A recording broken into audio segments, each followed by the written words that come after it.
రండి సమయంలో ఏపీసీపీఐ political leader గారు, ప్రెసిడెంట్ గారు రాజేష్ ఖన్నా గారు చప్పట్లు కొడదు అందరూ కూడా.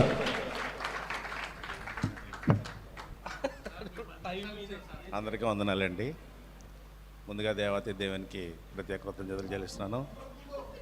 ఎన్నికలైనటువంటి ఆయన నన్ను ఎంతమంది సేవకులు అభిషక్తులు ముందున్నటువంటి సేవకులు అభిషక్తుల మధ్యని నన్ను నిలబెట్టడం దేవుడు నాకు ఇచ్చిన గొప్ప ధన్యత అండి. నా గురించి ఏం చెప్పుకోవడం లేదు, మీ అందరికీ కూడా క్రిస్మస్ శుభాకాంక్షలు. ఏపీసీపీఐ గురించి మాట్లాడాలంటే నిజంగానే సందర్భం ఇది. ఏపీసీపీఐ గురించి మాట్లాడాలి. ఏపీసీపీఐ అనేది ఇస్మాయిల్ గారు ఆయన గడిచిన కాలంలో ఆయన పడ్డటువంటి ఇబ్బందులు, సేవకు వచ్చినప్పుడు ఆయన పడ్డటువంటి ఇబ్బందులు, ఆయన ఎదుర్కొన్న సమస్యలు, ఆయన ఎంత నలిగిపోయాడో కుటుంబ పరంగా అవన్నీ ఆలోచించి ఒక నిర్ణయం తీసుకుని ఏపీసీపీఐ అనేది పెట్టడం జరిగింది. ఏపీసీపీఐ అనేటువంటి ఆర్గనైజేషన్లో పెట్టడం అంటే సామాన్యమైన విషయం కాదు. పెట్టడం అంటే ఆర్గనైజేషన్స్ చాలామంది పెట్టేస్తూ ఉంటారు, ఆర్గనైజేషన్లు వస్తూ ఉంటాయి వెళ్ళిపోతూ ఉంటాయి. అది కాదు. ఏపీసీపీ అనేది స్టార్ట్ చేసి ఆయన పోరాటం అంటే పోరాటం మామూలు విషయం కాదు. అయితే ఈ మధ్యకాలంలో ఒక 2-3 రోజుల క్రితం విషయం చెప్తున్నాను మీకు. మీరు సేవకులు ప్లస్ క్రిస్టియానిటీ, అది ఎస్సీ అవ్వచ్చు, బీసీసీ అవ్వచ్చు, లేకపోతే సేవకులు ఎనీ కమ్యూనిటీ నుంచి వచ్చిన సేవకులు అవ్వచ్చు. ముఖ్యంగా ఒకటి గుర్తుపెట్టుకోండి, నేను మీకు ఎందుకు చెప్తున్నానో.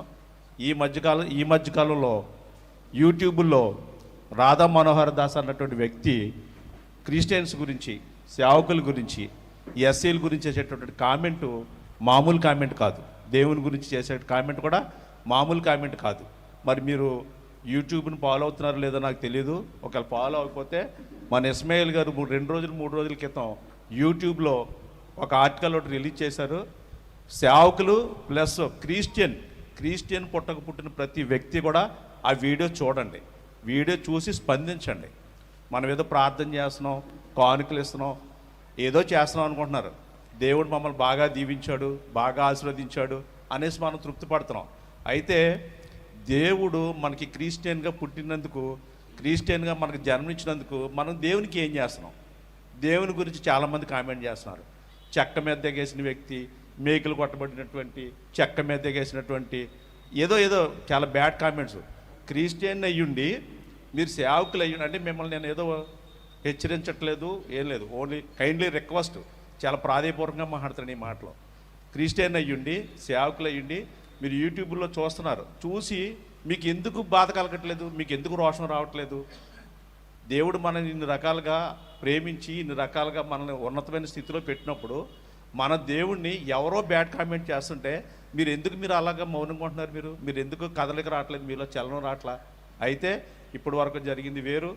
ఇప్పుడు సేవకులు అన్న కుటుంబానికి, క్రిస్టియన్ అన్నటువంటి కుటుంబానికి ఏపీసీపీఐ ఈ రోజు నుంచి గతంలో కూడా అండగా ఉంటుంది, 100% అండగా ఉంటుంది. మీరు ధైర్యంగా సేవ చేయండి. క్రిస్టియన్ గురించి, దేవుని గురించి కామెంట్ చేసిన వాళ్ళు ఎదిరించండి. మీ వెనకాల ఏపీసీపీఐ తరపుని నేను, ఏవిఎల్ రాజు గారు, ఇస్మాయిల్ గారు, అలాగే హేమ్ కుమార్ గారు, మొత్తం ఏపీసీపీఐ టీం అంతా ఉంటుంది. మీకు 100% టీం అంతా కూడా మీ వైపు ఉంటుంది. ఇది నేను ఏదో స్వార్థంగానే చెప్పట్లా, చాలా బాధతో చెప్తున్నాను. నేను 3 రోజుల క్రితం వీడియో చూశాను, నేను రాత్రి కూడా వీడియో చూశాను. మేము ఒక వ్యక్తి unknown person. We all, in all honesty, have to agree to the fact that if you are facing hair loss, it builds on to your age. వ్యక్తి అన్నోన్ పర్సన్ క్రిస్టియానిటీ అంటే ఇంత పాపులారిటీ ఉంది. దేవుని అది ఏ కమ్యూనిటీ నుంచి వచ్చిన community అయినా సరే ఇంత క్రిస్టియన్ పాపులారిటీ ఉంది. ఒక అన్నోన్ పర్సన్ అలా బ్యాడ్గా కామెంట్ చేసినప్పుడు క్రైస్తవ నాయకులు ఉన్నారో, క్రైస్తవులో ఉన్నటువంటి అధికారులు ఉన్నారో, క్రైస్తవులో ఉన్నటువంటి న్యాయవాదులు ఉన్నారో, క్రైస్తవులో ఉన్నటువంటి జడ్జిలు ఉన్నారో, ఉన్నతమైన స్థితిలో ఉన్నారు. ఎందుకు వాళ్ళు బయటకు వచ్చి కామెంట్ చేయట్లేదు? ఎందుకు ఖండించట్లేదు నాకు అర్థం కావట్లా. నేను ఒక సామాన్యమైన కుటుంబం నుంచి వచ్చినటువంటి క్రిస్టియన్ బిడ్డని, నాకు చాలా బాధగా ఉంది ఈ విషయంలో. నేను ముందుంటాను, ఏపీసీపీఐ తరపున కానీ నా వ్యక్తిగతంగా నేను ముందుంటాను. క్రిస్టియన్ మీద దాడులు జరుగుతున్నా, సేవకుల మీద దాడులు జరుగుతున్నా, సేవకుల్ని కామెంట్ చేస్తున్నా, సేవకులు సేవ ఆపున మా నోటీసీ తీసుకురండి. మేము 100% మీ ముందుంటాం, పోరాడతాం, ఒక గుర్తింపు తెద్దాం, నిలబడదాం. ఇది ఏపీసీపీఐ నినాదం, అంతేనండి. ఏపీసీపీఐ మీకు ఎప్పుడు కూడా అండగా ఉంటుంది. అలాగే కాదు, సేవకులకి మెడికల్గా కూడా సేవకుల కుటుంబాల్లో ఏదైనా ఇబ్బంది వచ్చింది అంటే ఏపీసీపీలో ఉన్న నెంబర్లు మెంబర్స్కి ఎవరికైనా సరే ఒక ఫోన్ చేయండి, ఏపీసీపీఏ మీకు ముందు ఉంటుంది. మా వంతు మేము సహకరిస్తాం. ఇటీవల వినాయక్ హాస్పిటల్లో 3 పేషెంట్లు పంపించాం. 24 గంటల నొప్పి వస్తే 50,000 అడిగారు. ఒక సేవకుని కుటుంబం నుంచి వెళ్తే 50,000 అడిగారు. నేను ఇస్మాయిల్ గారు, ఏవిల్ రాజు గారు వెళ్ళి 25,000 రూపాయలకు మాట్లాడి ఆపరేషన్ చేయించాం. ఏపీసీపీఏ స్థాపించింది పోరాటం కోసం, సహాయం చేయటం కోసం. ఎందుకంటే ఆయన పడ్డ బాధలు, ఆయన పడ్డటువంటి ఇబ్బందులు ఇంకొక సేవకునికి రాకూడదు. అది నా నుంచి మొదలవ్వాలి. నేను ఎదుర్కొన్నాను కాబట్టి, నేను ఇబ్బంది పడ్డాను కాబట్టి అది ఎదురు సేవకు రాకూడదని ఆయన ఏపీసీపీఏ స్థాపించారు. అలాగే అదే హాస్పిటల్లో మొన్న గాల్ బ్లాడర్స్లో ఏదో వస్తే మొత్తం మీద 55,000 అడిగారు. అదే ఏవిల్ రాజు గారు, నేను ఇస్మాయిల్ గారు వెళ్ళి 37,000 రూపాయలకు మాట్లాడాం, అతి తక్కువ డబ్బులతో. అలాగా సేవకుల కుటుంబాలకి, సేవకులకి అందరికీ కూడా ఏపీసీపీ నుంచి అండగొంటాం. ఒక పాలకుల సేవకుని కొడుకు యాక్సిడెంట్ అయింది.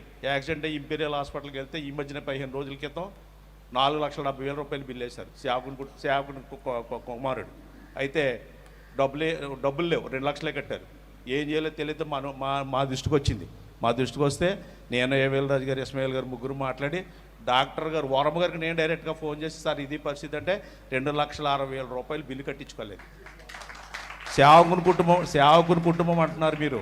సేవకులకి, క్రిస్టియన్టీకి, ఎస్సీలకి మేము ఎప్పుడూ కూడా ప్రాధాన్యత ఇస్తాం. సేవకుని కుటుంబం అంటున్నారు.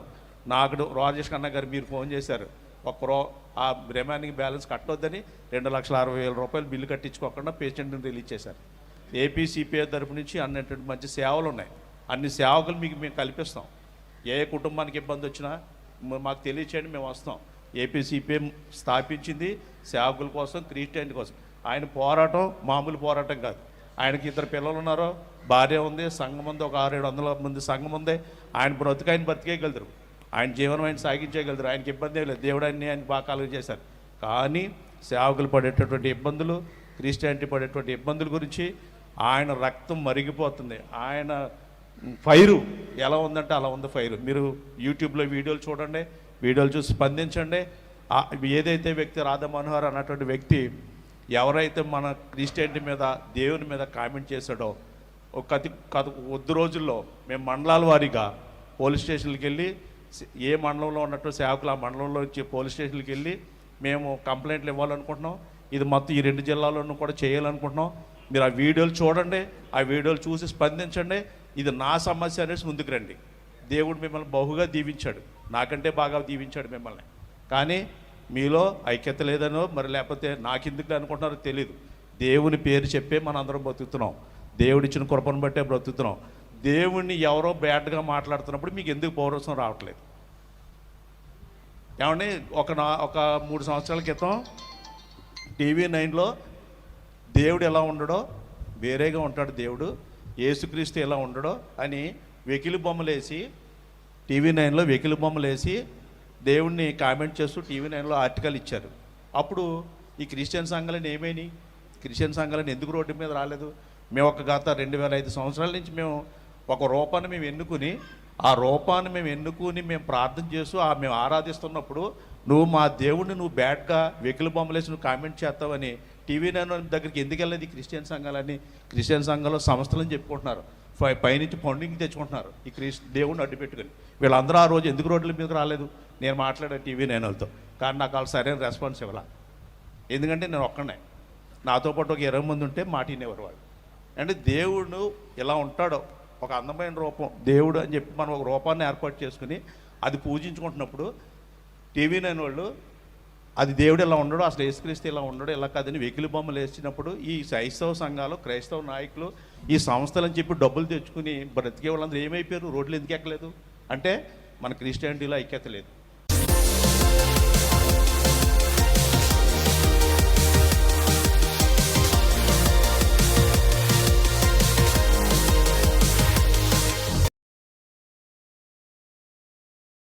ఐక్యత లేదు. అదే మీరు హిందూకి సంబంధించి ఏదన్నా చిన్న ఫోటో వేయండి, మీరు ఎలా ఉంటుందో. మరి ఆ ఐక్యత మీరు సేవకులు ఎందుకు రావట్లా? క్రిస్టియానిటీ ఎందుకు రావట్లా? నన్ను మాట్లాడండి అంటే నేను ఇలాగే మాట్లాడతాను, మరి మీకు నచ్చుతుందో లేదో. చెర్లూరుపేటలో సామేల్ అన్నగారు షాలేం రాజు అన్నగారు ఏదో లేడీస్ గురించి, అంటే మల్లెపూల గురించి శారీ గురించి ఏదో కామెంట్ చేశారు. అంటే వాక్యాన్ని సందర్భంగా మాట్లాడుతూ ఆయన ఆ మాట ఎత్తారు అంతే తప్ప లేడీస్ని కామెంట్ చేయాలని కాదు, వాక్యానుసారంగా మాట్లాడుతూ చేశారు. అయితే ఆయన మీద 160 కేసులు పెట్టారు. ఆ చీర ఆ పువ్వుల గురించి మాట్లాడినందుకు రాష్ట్ర వ్యాప్తంగా 160 కేసులు పెట్టారు, నాన్-బుల్బుల్ కేసులు. అంటే వాళ్ళలో ఉన్నటువంటి ఐక్యత మన క్రిస్టియానిటీలో లేదు. అన్ని జన్మల కంటే మానవ జన్మ చాలా మంచిది, ఉత్తమమైంది. అందులోనూ క్రిస్టియన్గా పుట్టడం కూడా దేవుడిచ్చిన గొప్ప ధన్యత, చాలా గొప్ప ధన్యత దేవుడిచ్చిన ధన్యత క్రిస్టియన్గా. ఏమంటే క్రిస్టియన్ అని చెప్పుకోడు బయటికి వెళ్ళి. నేను 1,00,000 మందిలో ఉన్నా కూడా నేను ఎస్ఐ అండి, నేను దేవుని పెట్టనండి, నేను క్రిస్టియన్ అని చెప్పుకుంటానండి. అది ముందు చెప్పండి. ముందు నేను ఎవరైనా ఏ కమ్యూనిటీ అయినా సరే నేను దేవుని బిడ్డనే, నేను దేవుని చేత ఆస్వాదింపబడిన బిడ్డనని చెప్పండి. మేము తొందరలో ఏపీసీపీఐ తరపుని ఈ మండలాల వైజ్గా మేము ఆ వ్యక్తి మేము ఆల్రెడీ 6 నెలల క్రితం అయితే రాధా మనోహర్ దాస్ అన్న అతని మీద మేము కంప్లైంట్ ఇచ్చాం. 1 టౌన్ పోలీస్ స్టేషన్లో